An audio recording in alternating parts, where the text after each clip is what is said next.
Rodriguez, and welcome to St. Joseph School. She's the principal of the school. Nice to meet you.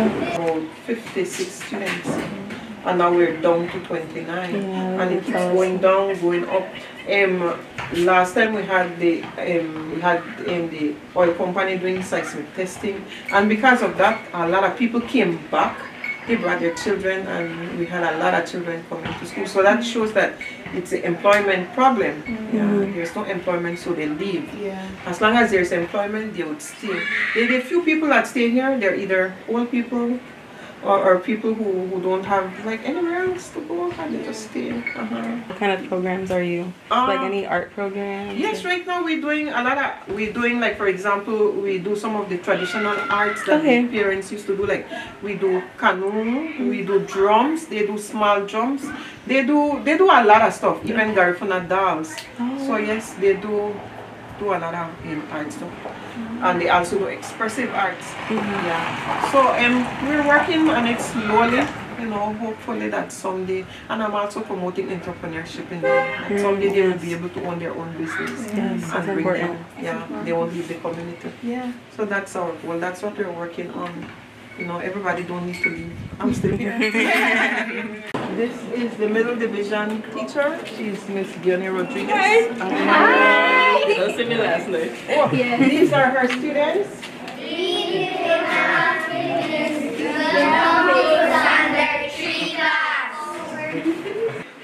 Okay, let's try again. Binti Binafi boys and girls. Ida Niyangi.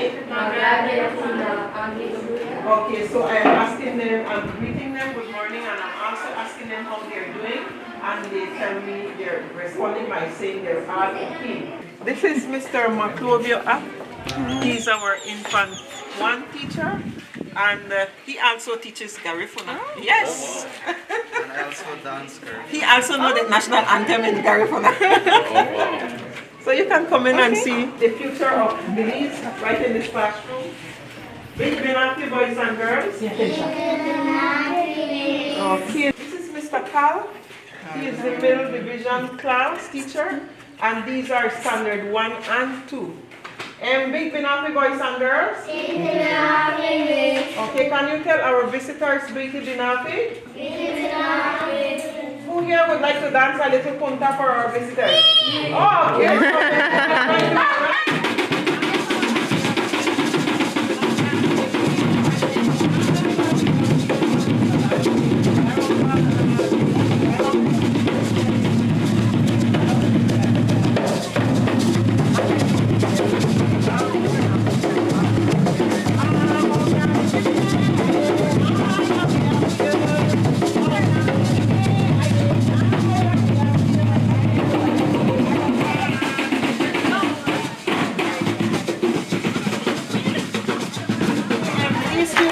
Participating in a music Christian Spirit award competition, and they came in first prize.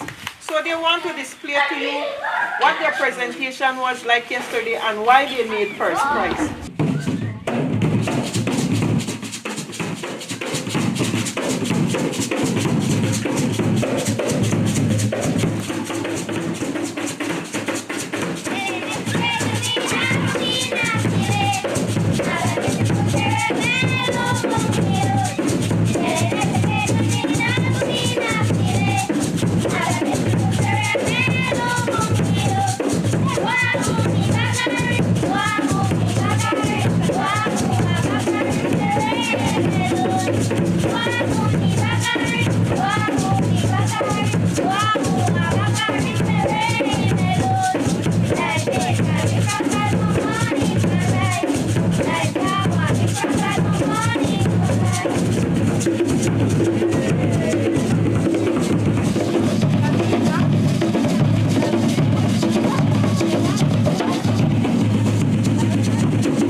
a gift from God, because that was the theme they gave us. Life is a gift from God. And they were able to sing that song in Garifuna. They sang it in a little bit of Quechua, a little bit of Spanish, a little bit of Creole, all mixed together. And they used their punta, their Garifuna music, so that they could bring out that theme, Life is a gift from God. And that was their winning anthem yesterday.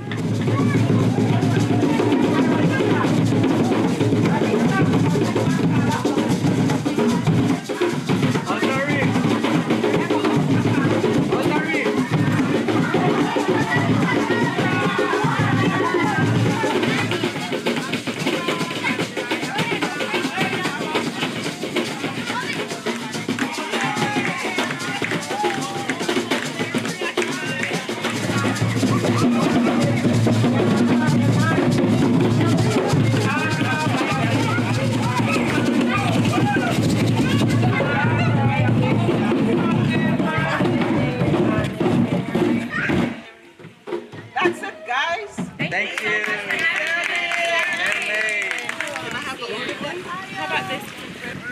See you in Guatemala. Is this trip for Guatemala? Yep. Yes. Cuba. Okay.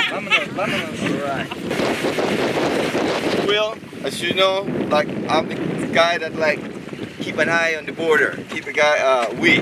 I'm from a group called the Belize Territorial Volunteers.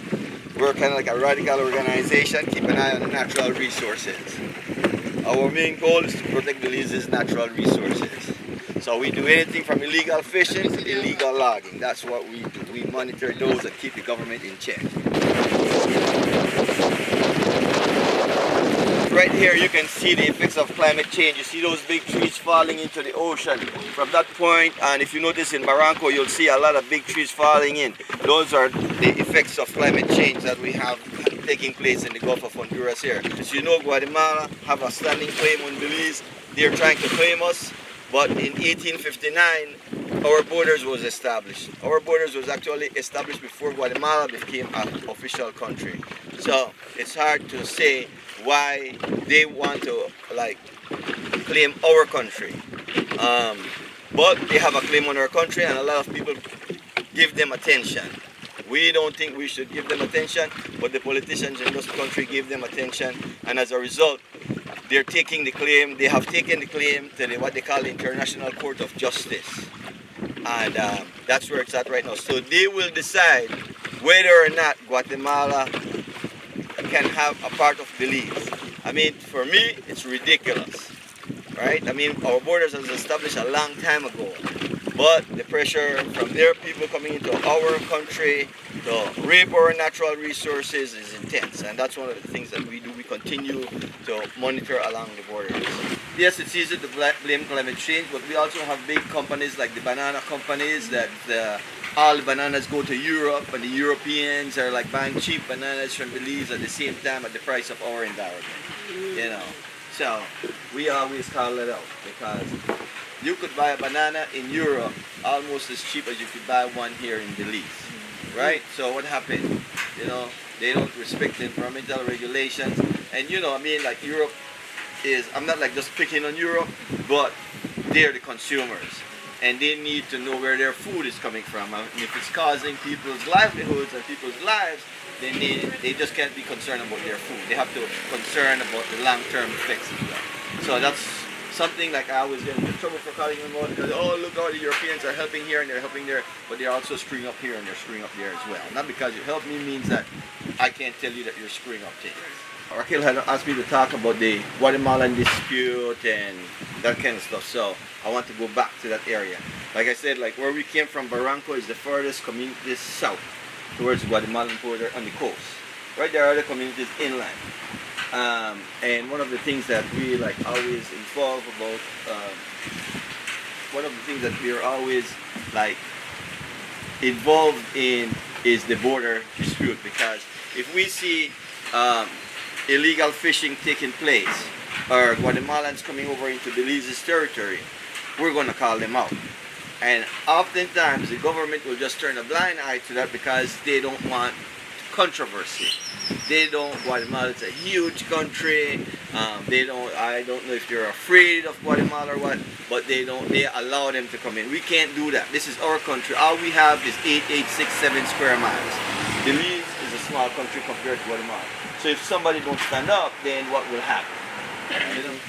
So hence, the Guatemalan border is Belize-Guatemala border is porous.